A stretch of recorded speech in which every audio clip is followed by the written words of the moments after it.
He thought his fist would silence me forever. But the keys in my pocket opened a door Gary Whitcomb never saw coming. Control of the family empire and evidence buried so deep it would bring his entire construction company crashing down. The punch sent me sprawling beside the old Bronco. Metal scraping concrete as a single brass key fell loose. Cedar Lot, 317. Not a garage key. A key to the past. Stock transfers, black ledgers, and a truth powerful enough to flip the entire board of a company feeding on county contracts. This isn't a story about enduring and forgiving. This is how I went from the stepdaughter nobody believed to the one signing the final papers, right there in the boardroom, with lawyers watching. My name is Lauren Pierce, and at 29, I've rebuilt more engines than relationships. That's what happens when you grow up in Marlin Creek, Colorado, where the mountains trap more than just snow. They trap people like my mother and me in houses that feel smaller every year. I work nights at Grayline Fleet Systems, diagnosing what's wrong with delivery trucks and municipal vehicles. It's honest work, the kind where problems have solutions and a wrench can fix what's broken. Unlike home, where my stepfather Gary Whitcomb rules with silence thick enough to choke on. Gary co-founded Whitcomb and Sutter Construction 15 years ago, right around the time he married my mother Diane. The company specializes in county infrastructure contracts, road repairs, municipal buildings, the kind of work that keeps small towns running and certain pockets well-lined. He treats the business like his personal kingdom and our house on Maple Drive like an extension of his office, where his word is law and questions are insubordination. My mother navigates this minefield by becoming invisible. She works at the county clerk's office, comes home, cooks dinner, and retreats to her sewing room. When Gary's jaw tightens or his fingers drum against his beer bottle, she finds reasons to be elsewhere. Keep the peace, she tells me when I ask why she tolerates it. It's easier this way. But I'm not built for easy. Never have been. The house itself mirrors our fractured dynamic. It's a split level from the 70s. With wood paneling Gary refuses to update and a garage that's become his personal shrine to control. His tools hang in perfect rows, labeled and sorted. His pristine 1995 Ford Bronco sits like an altarpiece, waxed and polished, even though he rarely drives it. The keys to it, along with a dozen others, live on a heavy ring he keeps clipped to his belt. Keys to the construction yard, storage units, equipment sheds, and one small brass key marked Cedar Lot 317 that I'd never seen him use. I contribute $400 monthly for groceries and utilities, fix every appliance that breaks, maintain my mother's aging Honda Civic, and still Gary calls me a parasite. 29 and still living at home, he'll announce to no one in particular, usually after his third beer. In my day, we called that failure. What he doesn't mention is how I've been saving every extra dollar for 2 years, planning my exit, or how my mother's car would have died 6 months ago without my weekend repairs, or how I'm the one who patched the roof last spring when he was too busy with his mysterious evening meetings to notice the leak in my mother's sewing room. The construction business is good to Gary, too good, some might say. For a company that size in a town this small, new trucks appear in the company lot. He upgraded to a waterfront cabin on Cedar Lake. Yet when my mother needed dental work last year, he complained about the cost for weeks. I learned early that surviving Gary meant becoming useful but invisible, competent but never threatening. I fixed things when he wasn't looking, left before he arrived, existed in the spaces between his attention. It worked. Mostly. I had my job, my savings growing slowly in an account he didn't know about, and a plan to be gone by spring. But plans have a way of crumbling when you're standing on a foundation built from silence and held together with fear. All it takes is one moment, one miscalculation, one gesture of kindness toward my mother that Gary interprets as defiance. That moment was coming, though I didn't know it yet. It would arrive on a Saturday morning, with motor oil under my fingernails and the hood of his precious Bronco open to the cold Colorado air.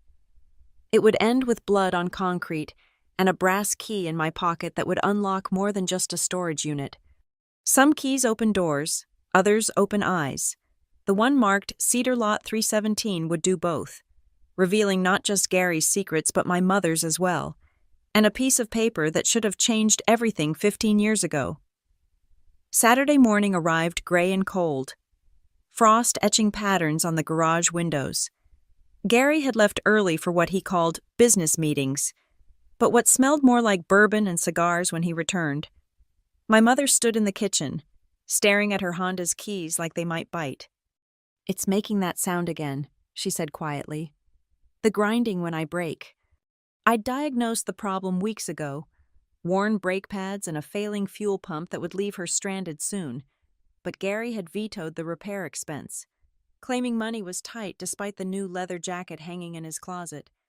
"I'll take a look," I told her, grabbing my coveralls from the hook by the door. The garage was Gary's domain, but his Bronco sat there like a taunt, the vehicle he barely drove but wouldn't let anyone touch, polished to showroom shine while my mother's car limped along on borrowed time. I made a decision that felt small in the moment, but would prove to be everything. I'd fix them both. The Honda needed it, and the Bronco's ECU had been throwing codes for months. I'd seen the check engine light flicker during one of Gary's rare drives. A simple reprogram, maybe a fuel pump replacement, 2 hours work that would keep my mother mobile and maybe, just maybe, earn a grudging nod from Gary. I should have known better. The Honda's repairs went quickly. New brake pads, borrowed from my friend at the parts store who'd wait for payment, but the Bronco pulled me in. Under that pristine hood was a mess of neglect. Corroded connections, old fuel lines ready to split. Gary's precious symbol was rotting from the inside, maintained only where eyes could see. I was elbow deep in the engine compartment, reprogramming the ECU with my diagnostic tablet, when the garage door exploded open. "What the fuck do you think you're doing?" Gary stood backlit by gray morning light, face flushed with rage and something else. Panic? His keys jangled as his fists clenched, the sound sharp in the sudden silence. "The fuel system was failing," I started, keeping my voice steady. "Mom needed her car fixed, and I figured—" The punch came without warning, not a slap or a shove, but a closed fist blow that sent me sprawling against the Bronco's side panel. My tablet clattered across concrete as I went down, stars bursting across my vision. The taste of copper filled my mouth. "You don't touch my things." His voice cracked like a whip. "You don't think. You don't figure. You keep your goddamn hands off what's mine." He grabbed for his keys, fingers shaking with adrenaline, and that's when it happened. The heavy ring caught on his belt loop, sending the entire collection scattering across the garage floor like metal rain. Keys bounced and skittered in every direction. Silver ones, brass ones, worn ones, new ones. "Pick them up," he snarled. "Every last one." I crawled on hands and knees, cheek throbbing, gathering keys while he stood over me. My hand closed around a small brass key that had rolled under the workbench, its tag reading Cedar Lot 317. Without thinking, I palmed it, sliding it into my coverall pocket as I handed him the rest. He snatched them away, counting quickly, but his attention was on the Bronco. He ran his hands over the hood like checking for wounds, muttering about respect and boundaries and knowing your place. "You're done here," he said finally. "Get out of my garage. You come in here again. You're out of this house. Understand?" I nodded, tasting blood, and stumbled toward the door. Behind me, I heard him on the phone, voice urgent. "Need to move some things from Cedar." "Yeah, tonight." "No, just do it." In the bathroom, I studied my reflection. The bruise was already forming, purple-black like an oil stain, but in my pocket, that small brass key felt heavier than the pain. Cedar Lot 317. Whatever Gary needed to move tonight, whatever had made him panic at seeing me near his truck, it was connected to that key. I made a copy that afternoon at Paulson's Hardware, where my high school friend Danny worked weekends. He didn't ask about the bruise or why my hands shook as I handed him the key.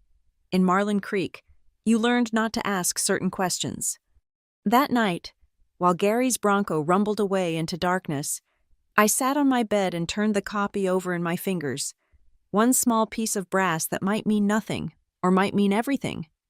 The bruise would fade, but the decision was already made. Come tomorrow, I'd find out what Cedar Lot 317 was hiding, because Gary Whitcomb had taught me something with his fist.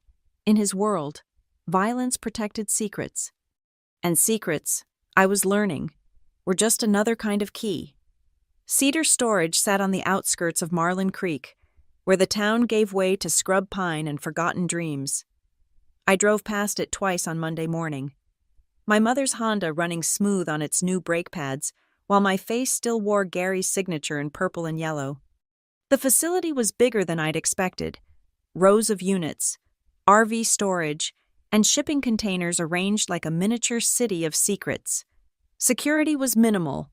A chain-link fence, a keypad entry that everyone knew was Cuento 34, and cameras that probably hadn't worked since the Bush administration. Container 317 squatted in the back row, rust-red and unremarkable except for the fresh padlock that my brass key fit perfectly.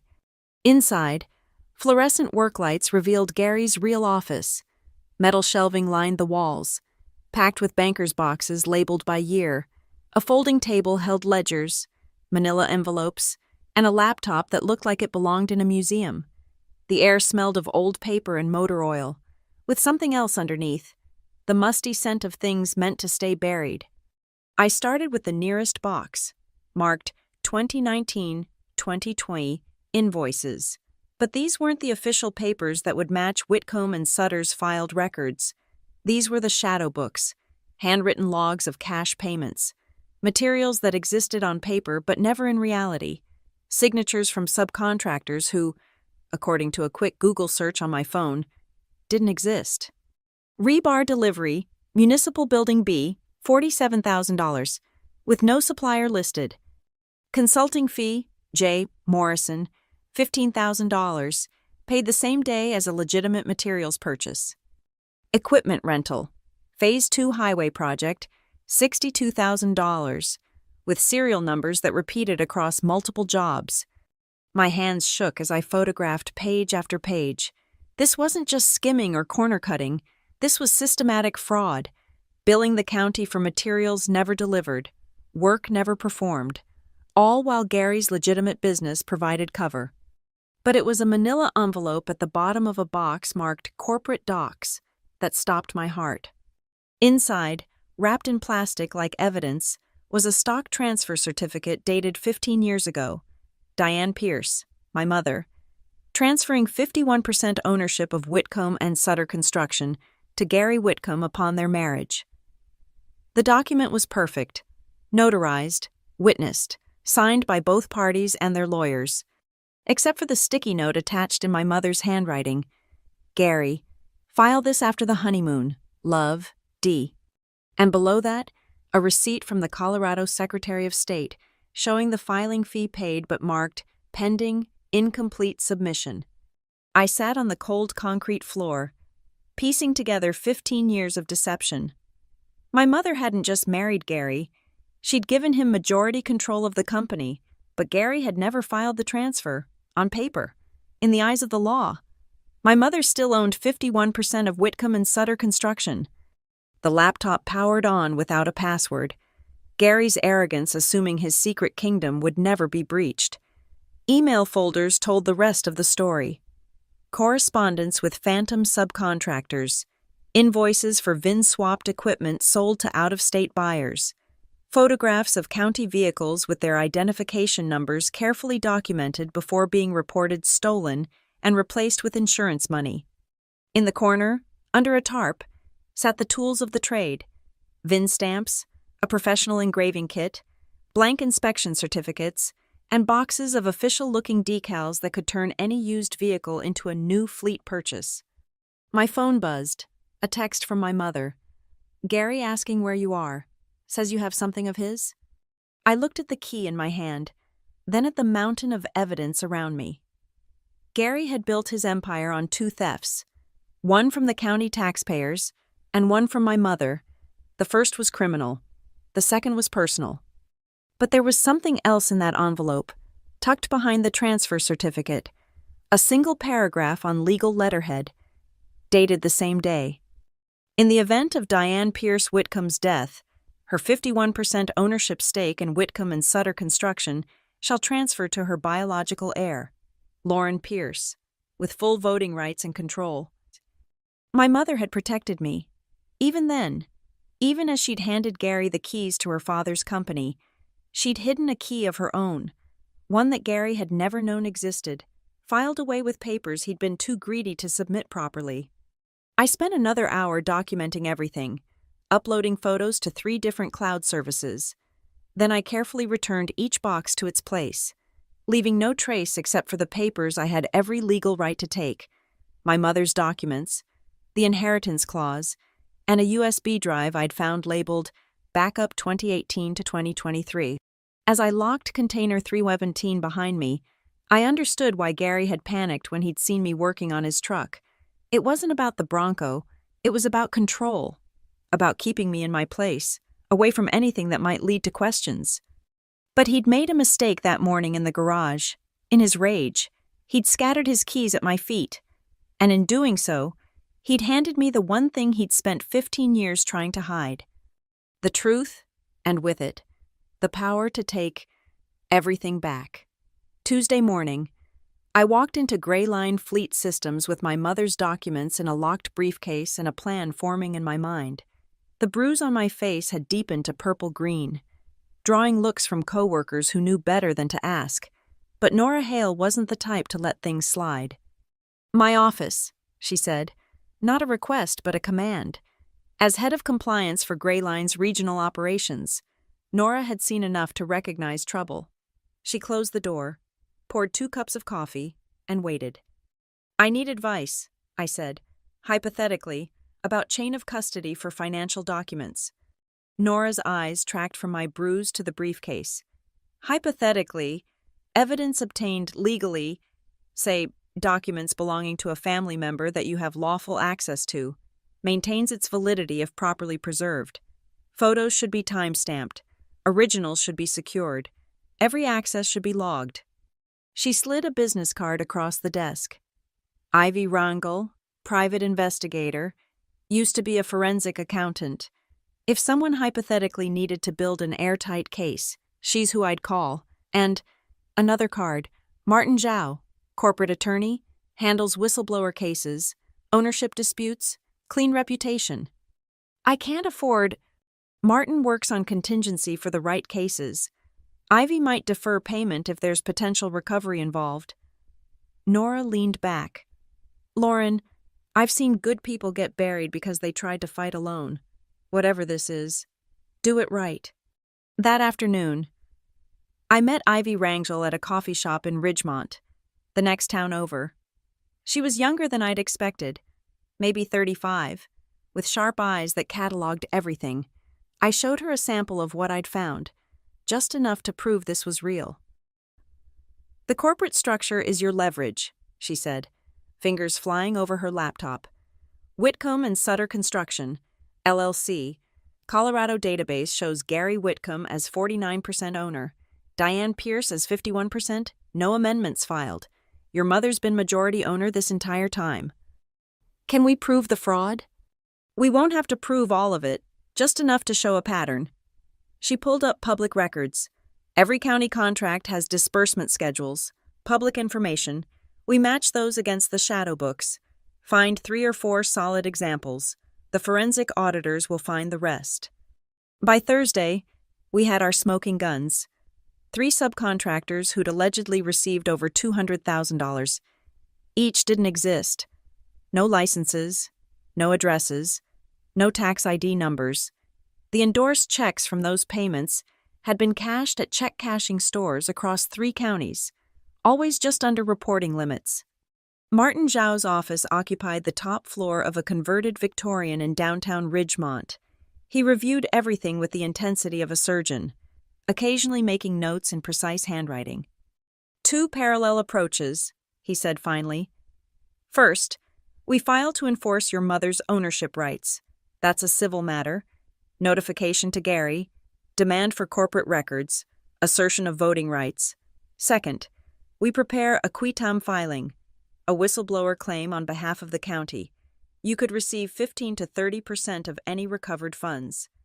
I don't want money from this, I said. I want Gary gone. The money isn't the point. The filing creates a paper trail. Once we serve notice, Gary has 3 options: fight and risk full exposure, negotiate a buyout, or run. Based on this, he tapped the evidence, fighting would be suicide. We spent hours building the timeline, cross-referencing public records with the shadow books. Ivy identified 4 more phantom companies, all registered to variations of the same P.O. box. The VIN swapping operation alone had netted over $500,000 in insurance fraud. There's enough here for federal charges, Martin said. Wire fraud, mail fraud, conspiracy, but we stay focused on the corporate control. Criminal prosecution is the government's job, not ours. Friday night, I finally told my mother. We sat in her sewing room, the one place Gary never entered, surrounded by half-finished quilts and the quiet hum of her old Singer machine. I knew about the papers, she said quietly. Your grandfather started that company. When Gary proposed, he promised we'd run it together. I was young, grieving Dad, and I believed him.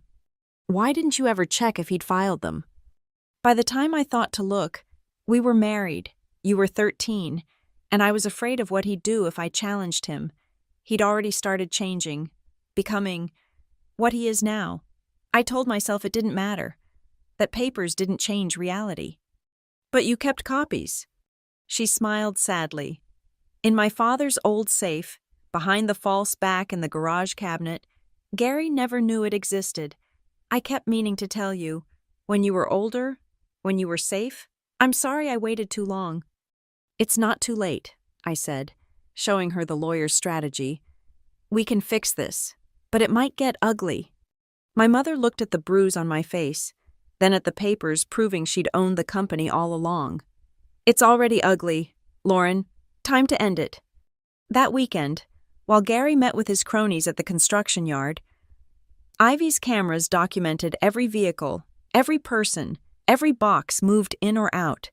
The chain of evidence grew stronger with each photograph, each timestamp, each piece of the puzzle falling into place. Monday would bring the first legal notices, Tuesday, the storm. But for now, in my mother's sewing room, we planned the restoration of what had always been ours. The keys to the kingdom had been hanging on Gary's belt all along. He just never knew my mother had kept a master set. Monday arrived with certified letters and process servers. By noon, Gary Whitcomb's carefully constructed world began its scheduled demolition. The first call came while I was packing my things at the house. Gary's voice through the walls could have stripped paint. What do you mean? Ownership dispute. I built this fucking company. The second call was louder. The third ended with something glass hitting a wall. By evening, he'd found me in my room, papers clenched in his fist. You think you're clever? Think you can steal what I've built? Steal? I kept my voice steady while sliding my phone to record. Check the signatures. Gary, check the dates. My mother gave you that company, and you couldn't even be bothered to file the paperwork properly. His face went from red to purple. Get out.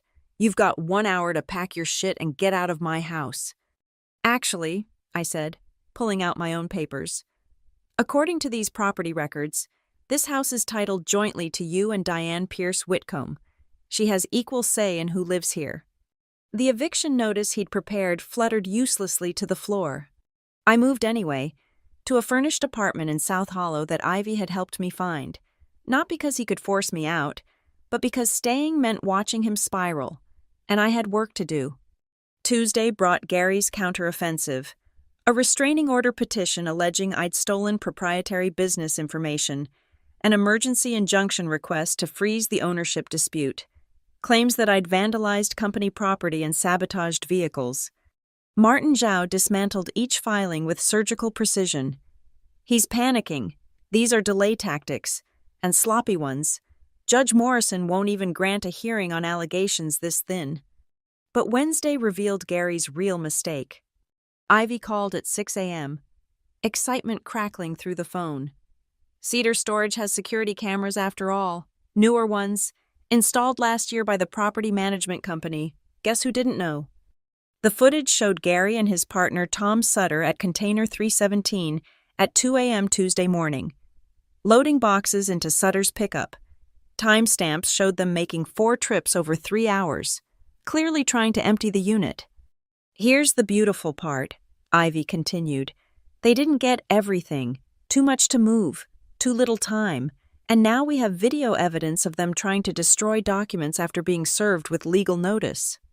The footage also revealed something else. On their last trip, Sutter had dropped a box, spilling papers across the ground. In his haste to collect them, he'd left behind a manila folder that had blown under a neighboring container.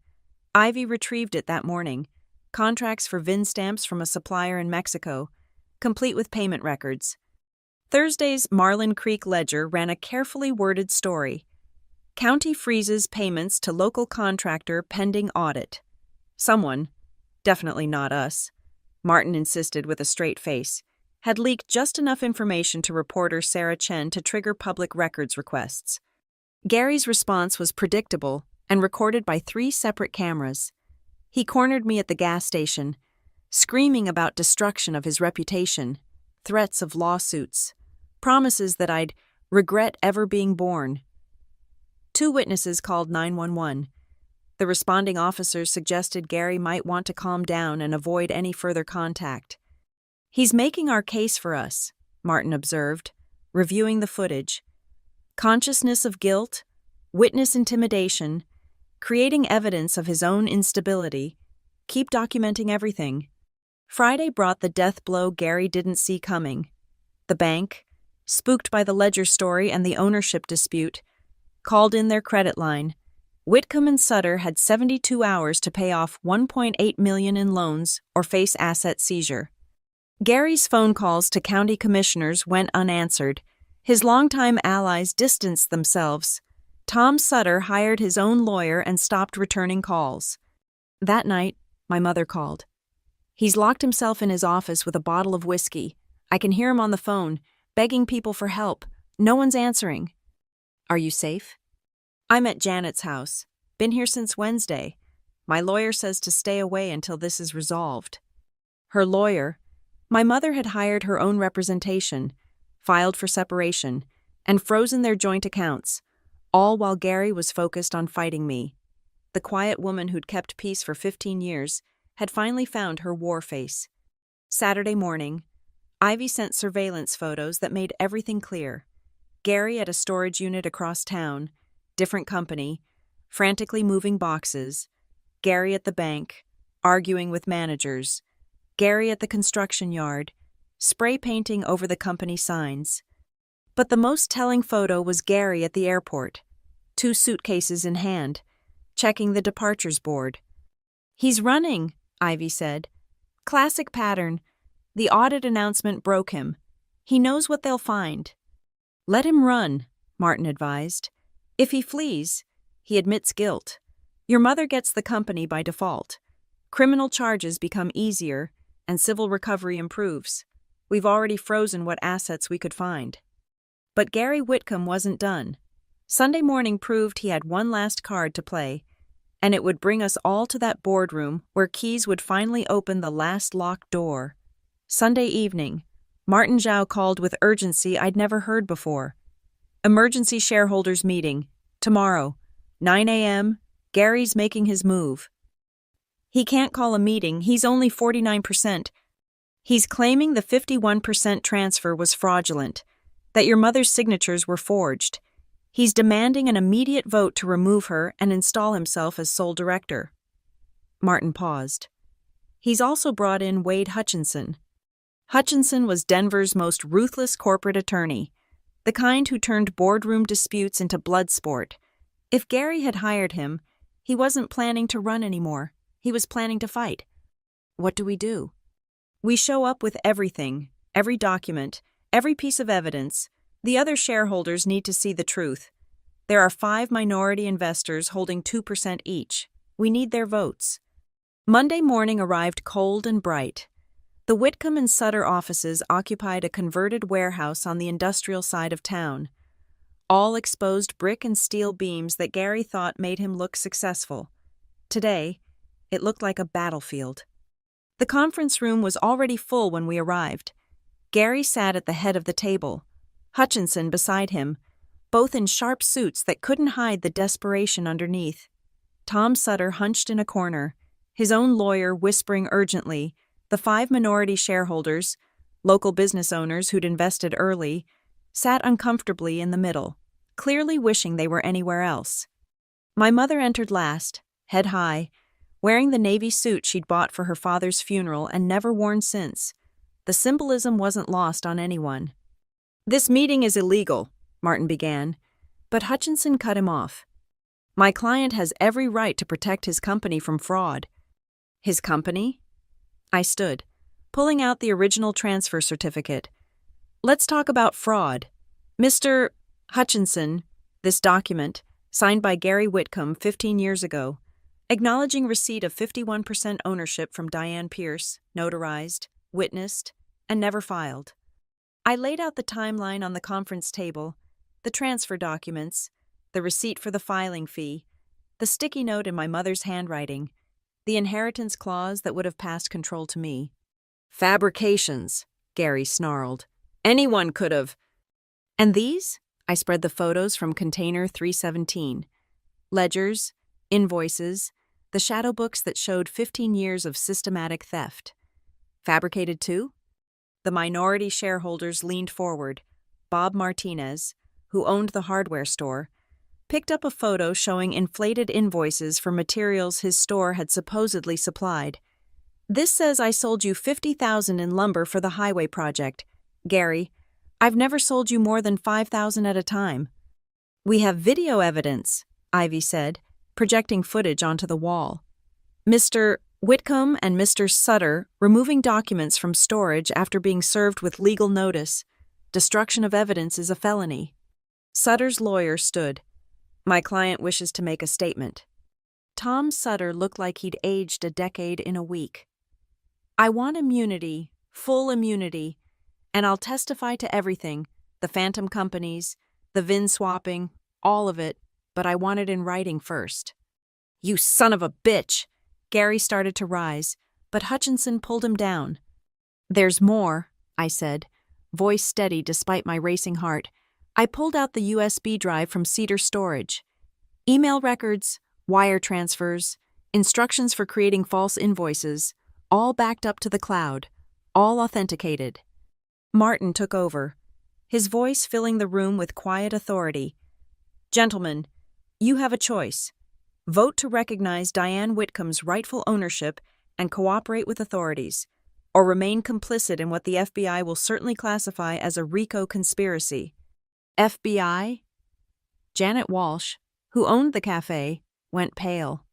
No one said anything about wire fraud across state lines, Martin continued. Mail fraud using the postal service, conspiracy to defraud government entities. These aren't local matters anymore. The room erupted. Shareholders demanding explanations. Sutter's lawyer negotiating frantically with Martin. Hutchinson trying to maintain control while Gary's face cycled through shades of rage. "Enough!" My mother's voice cut through the chaos. She'd been silent until now, but 15 years of suppressed authority came flooding back. "I call for an immediate vote, all in favor of recognizing my majority ownership and appointing an independent audit committee." 6 hands rose, the 5 minority shareholders and my mother herself. 61%. "Motion carries," Martin announced. "Furthermore, I move to suspend Gary Whitcomb as CEO pending investigation and to report all findings to appropriate authorities." "You can't—" Gary's protest died as the conference room door opened. 2 FBI agents entered, followed by a detective from the county sheriff's office. "Gary Whitcomb, we have a warrant for your arrest on charges of wire fraud, mail fraud, and conspiracy. Tom Sutter, you'll need to come with us as well." The agents were professional, almost gentle as they produced handcuffs. "You have the right to remain silent." Gary's eyes found mine across the table, fury mixing with disbelief. "You did this. You destroyed everything." "No," I said. pulling out both sets of keys, his brass ring with Cedar Lot 317, and my mother's silver set from my grandfather's safe. "You did this. You just never realized Mom kept the master keys." As they led him past the Whitcomb and Sutter logo he'd been so proud of, Gary Whitcomb finally understood. He'd built his empire on a foundation of stolen ownership and buried evidence, but the real keys to the company had never been on his belt. They'd been in my mother's sewing room all along, waiting for someone brave enough to use them. The handcuffs clicked around Gary's wrists with a sound like a lock tumbling into place. But he wasn't finished. Even as the FBI agents guided him toward the door, his face twisted with one last surge of defiance. "Those keys," he spat, jerking his chin toward the brass ring on the table. "You stole them, breaking and entering, theft. I'll have you—" "Mr. Whitcomb," the lead agent interrupted. "You might want to exercise that right to remain silent now." But I was already moving, pulling both sets of keys from my pocket, the brass collection that had scattered across the garage floor, and something else, something silver and worn that made Gary's face drain of all color. "You want to talk about theft?" I set my father's key ring on the table, the one my mother had given me years ago, the one that held her copy of the safe key. "Let's talk about what was in Mom's safe, behind the false panel you never knew existed." The room had gone still again, everyone watching as I laid out the final pieces. Her father's will, leaving the company to her, the original incorporation documents, listing her as sole owner before you ever entered the picture, and this. I placed a leather journal on the table, its pages yellowed with age. Her diary, every conversation about the transfer, how you promised it was just paperwork, just for the bank's comfort, how you said you'd file it after the honeymoon. My mother's voice was steady as she picked up the story. January 15th, February 3rd, March 22nd. Every time I asked about filing the papers, you had an excuse. Too busy, wrong time, bad for business. After a while, I stopped asking, but I never stopped writing it down. "That proves nothing," Hutchinson interjected, but his client had gone silent, staring at the journal like it might bite. "Page 47, I continued, opening to a marked entry. April 10th. Gary says the minority shareholders wouldn't understand a woman having control. Says to wait until the company is more established. Page 93. Found out Gary told the bank he owns 70%. When I confronted him, he said it was easier than explaining. I'm starting to wonder if he ever plans to file those papers." The minority shareholders were reading over my shoulder now, seeing 15 years of manipulation documented in my mother's careful handwriting. Page 152. Gary hit the roof when I mentioned the transfer at dinner, said I was undermining him in front of his partners. I won't bring it up again. Lauren needs stability more than I need to be right. "You knew," Bob Martinez said slowly, looking at Gary. "You knew all along she owned the majority, and you lied to all of us." "But here's the best part," I said, pulling out the final document. A contract from 2 months before the wedding. Gary Whitcomb agreeing to manage Diane Pierce's construction company for a salary, with a provision for shared ownership upon marriage pending proper documentation, signed by you, Gary, notarized, legally binding. "Which means," Martin Zhao explained, "every corporate decision made without majority shareholder approval is void. Every contract signed under false pretenses. Every loan taken out claiming ownership that didn't exist." The FBI agent holding Gary's arm nodded to his partner. "We'll need all of this as evidence. Fraud goes back further than we thought." "Wait," Gary's voice cracked as the reality hit. "The federal contracts, the Davis Act requirements. If I wasn't legally the owner, then you committed federal fraud every time you certified the company as male-owned for those set-aside contracts," the agent finished. "That's additional charges, Mr. Whitcomb, significant ones." Hutchinson was already backing away from his client. "I'll need to review this new information with my firm. Mr. Whitcomb may need to seek alternative representation." "Rats and sinking ships," someone muttered. "Might have been me." Gary's eyes found mine one last time, and for a moment I saw past the rage to something else. Fear, Real, bone-deep fear of a man who'd built his entire life on a lie and was watching it crumble. "Cedar Lot 317, he said suddenly. "The key. How did you—" "You dropped them," I said simply. "When you hit me, scattered them everywhere. Did you know Mom's father had a storage unit there too? Cedar Lot 318, right next door to yours. She's had a key all along. Gary, she just chose peace over war, until you put your hands on me." The agents led him out then, past employees gathering in the hallway, past the company logo, past everything he'd thought was his. Tom Sutter followed, already negotiating with prosecutors through his lawyer. The conference room emptied slowly, minority shareholders shaking my mother's hand, apologizing for not seeing it sooner. Martin gathered documents while Ivy coordinated with the FBI tech team about digital evidence.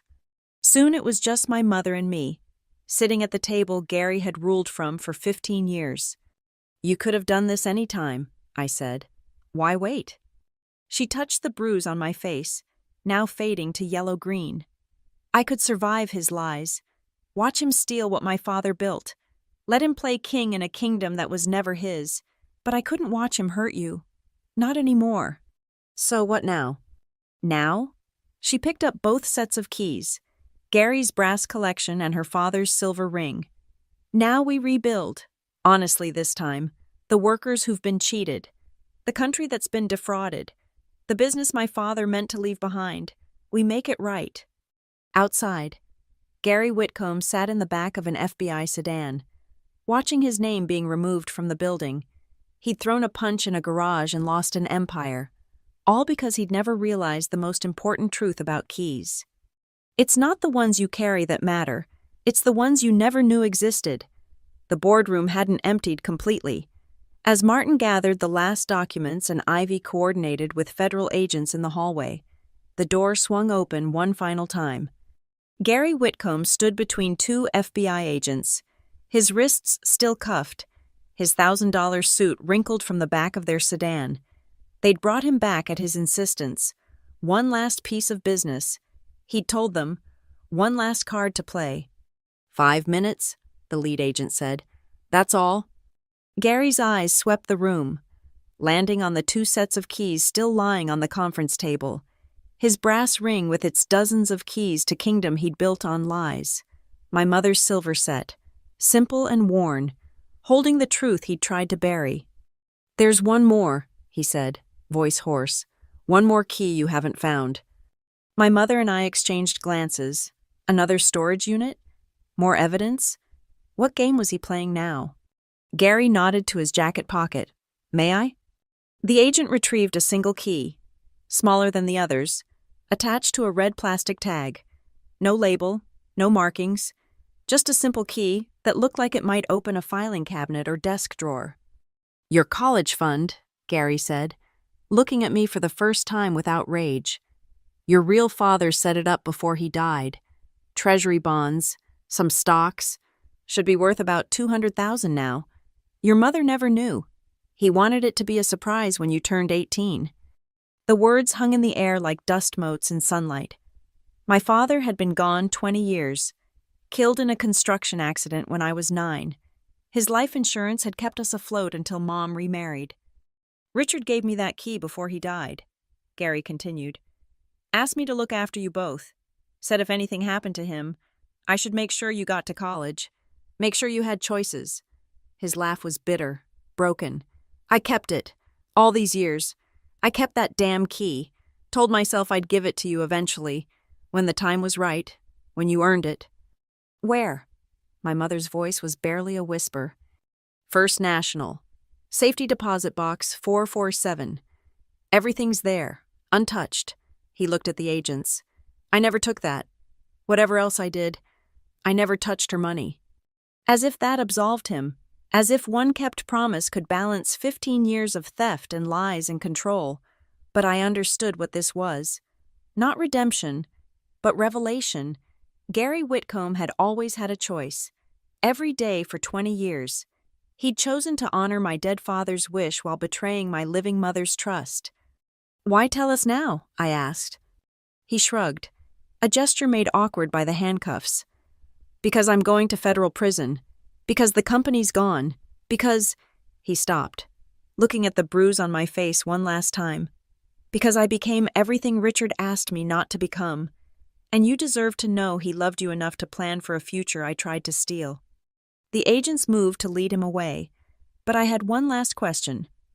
The night you hit me, if you hadn't scattered your keys, if I hadn't found Cedar Lot 317, would you ever have told us about any of it? Gary Whitcomb met my eyes, and for once, he told the truth. No. They took him away then, for the last time. Not the villain defeated by heroes, but something sadder, a man who'd held all the keys to a better life and chosen to lock every door instead. The safety deposit box was exactly where he'd said. Inside, along with bonds and certificates, was a letter in my father's handwriting. Lauren, if you're reading this, it means I couldn't be there to see you grow up. I'm sorry for that, but I'm not sorry for believing in you. This money is for your dreams, whatever they might be. Don't let anyone tell you what those dreams should be. Not even me. Love, Dad. 6 months later, Whitcomb and Sutter Construction was rebuilt as Pearson Associates. My mother insisted on both our names, but I was too busy with my new business to argue. Turns out a lot of companies need someone who understands both engines and spreadsheets, who can spot the difference between what's real and what's fabricated. Tom Sutter testified in exchange for house arrest. Gary got 12 years federal time, eligible for parole in 8 with good behavior. The county recovered $2 million in fraudulent billing. The workers got their back pay. And somewhere in a federal facility in Kansas, Gary Whitcomb sits in a cell with no keys at all. Perhaps finally understanding that the only doors that ever mattered were the ones he locked himself. My father's key ring hangs in my office now, next to my mother's, next to the brass collection that revealed an empire of lies. 3 sets of keys that tell a story about choices, about the doors we open and the ones we keep closed. But the real key to the whole story? It was never about the metal in our pockets. It was about knowing which doors were worth opening, which truths were worth revealing, and which bruises were worth bearing to protect the people we love. Some keys open locks, others open eyes. And sometimes, the most important key is the one you never knew you had. Thank you for listening to my story. I'd love to know where you're listening from. Drop a comment below and let's connect. If this story resonated with you, please subscribe to the channel and share your thoughts. What would you have done in my situation? Sometimes the keys to our freedom are hiding in plain sight,